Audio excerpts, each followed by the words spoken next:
Introduction to the Wisconsin State Teaching Standards. Number 1. The teacher understands the central concepts, tools of inquiry, and structures of the discipline he or she teaches, and can create learning experiences that make these aspects of subject matter meaningful for students. A teacher who knows the subject they are teaching will be more successful at explaining their knowledge to students in a clear and retainable manner. Figuratively speaking, if the goal was to build a structure, somebody who has explicit content knowledge about architecture would obviously be more efficient at creating a structure than someone without such knowledge.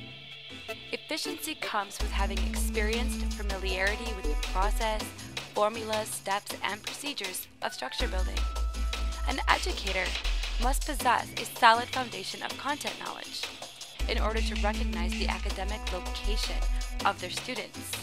They must be able to deconstruct their own knowledge to the level of their students' knowledge in order to start building from that point. Number 2. The teacher understands how children learn and develop and can provide learning opportunities that support their intellectual, social, and personal development.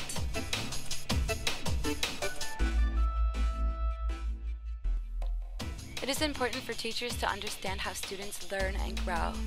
Like knowing how to tend a garden, there will be a variety of different students, a broad range of growth rates and abilities, as well as fluctuating environmental influences. Like a gardener must be able to determine which seeds will need more or less sunlight, require additional watering, or grow higher with the implementation of a trellis. It must be a teacher's goal to determine student needs and produce the right combination of academic tools and supports to foster optimal growth.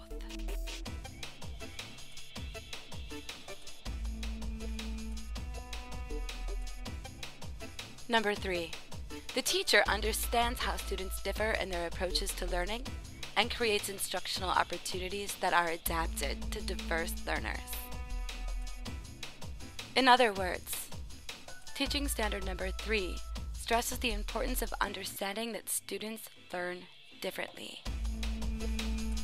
Imagine a gardener had to grow a seed that was planted a bit late in the year, or sprout a seed that needed a lot of rain but in a dry season. Some circumstances are simply out of one's control. Similarly, as teachers, there will be challenges to work around and adjust to, culturally, environmentally, legally, and otherwise, which is why it is critical for teachers to possess skills of adaptation.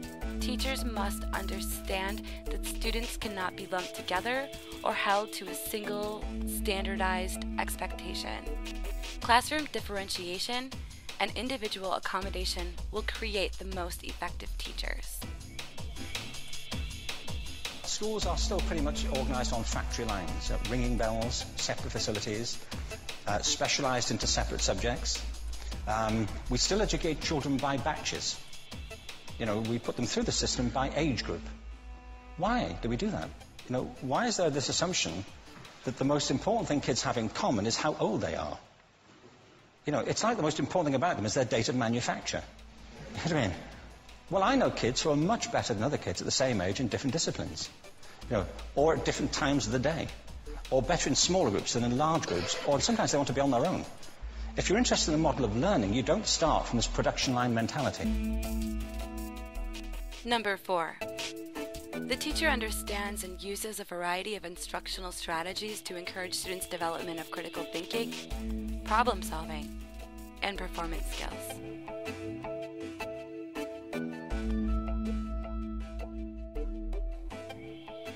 Teachers must know how to present the knowledge they possess.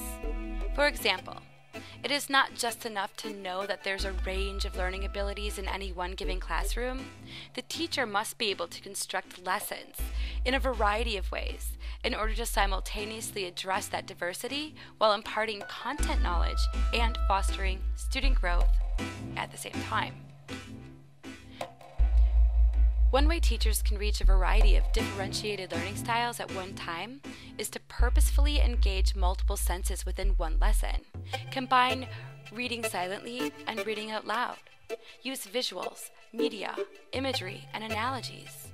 Create opportunities for group work, collaboration, presentations, and other kinds of physical or hands-on learning.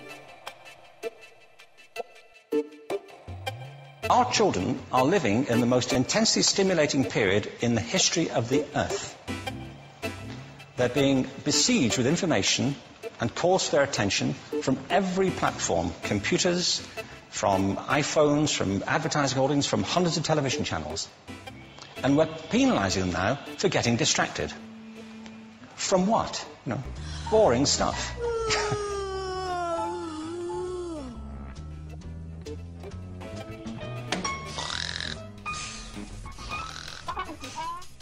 The first thing that comes to mind when it comes to classroom management may be concepts like discipline and structure, rules and consequences. However, there are ways a teacher can manage a classroom that will prevent misbehavior and disengagement in the first place. I ain't talking. I ain't no stool pigeon, see? Audrey, go sit in the corner and memorize Mother Goose. Or this sticky stuff.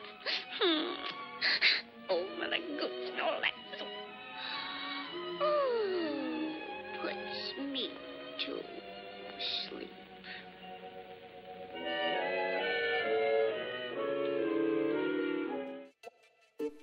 Teachers must develop skills that display understanding of student motivation. A teacher that establishes a respectful and positive learning environment will experience positive results in student learning, behavior, and peer interaction.